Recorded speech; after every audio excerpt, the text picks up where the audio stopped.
Terima kasih pemirsa, Anda masih bersama Vision News. Kantor Pengelolaan Perbendaharaan Negara Pacitan Selasa menggelar ngobrol pagi dengan tema akselerasi belanja pada triwulan 3. Bersama kuasa pengguna anggaran dan PPK Satuan Kerja yang berada di wilayah kerja KPPN Pacitan. Tujuannya adalah mempercepat penyerapan anggaran agar tidak menjadi resesi ekonomi nasional.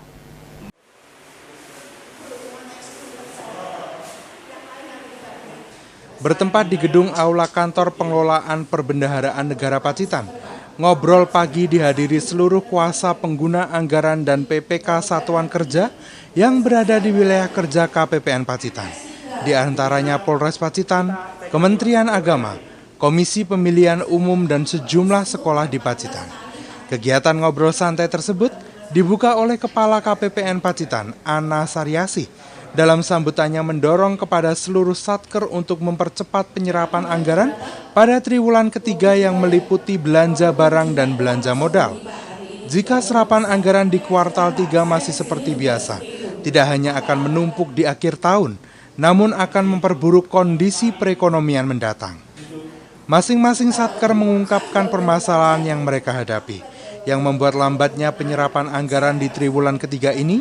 Salah satunya adalah tidak adanya kegiatan yang dilakukan selama pandemi COVID-19 melanda. Secara umum penyerapan anggaran di sejumlah satker di bawah wilayah KPPN Pacitan sudah mencapai 60%. Namun ada juga satker yang penyerapannya masih cukup rendah. Ya, seperti kita ketahui bersama bahwa kondisi saat ini, pertumbuhan ekonomi saat ini di kuartal 2 bahkan minus 5,32%.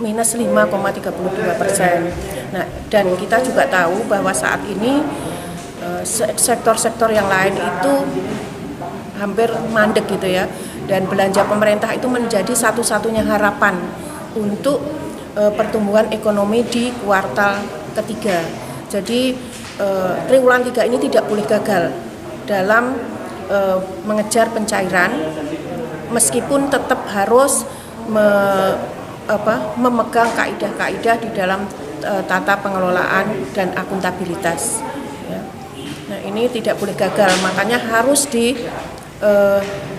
dikejar, karena seperti biasanya itu pencairan itu sering menumpuk di akhir tahun. Nah, apalagi di kondisi saat ini, jadi tidak boleh gagal. Makanya kami mengumpulkan kuasa pengguna anggaran dengan harapan bisa mendorong pengelola keuangan mereka masing-masing untuk segera mempercepat pencairan APBN ini. Jadi Ana menghimbau tidak hanya mengejar pencairan anggaran, namun juga harus memperhatikan aturan dan mekanisme yang berlaku, asas akuntabilitas, orientasi pada hasil anggaran berbasis kinerja harus tetap dikedepankan. Trinoto melaporkan.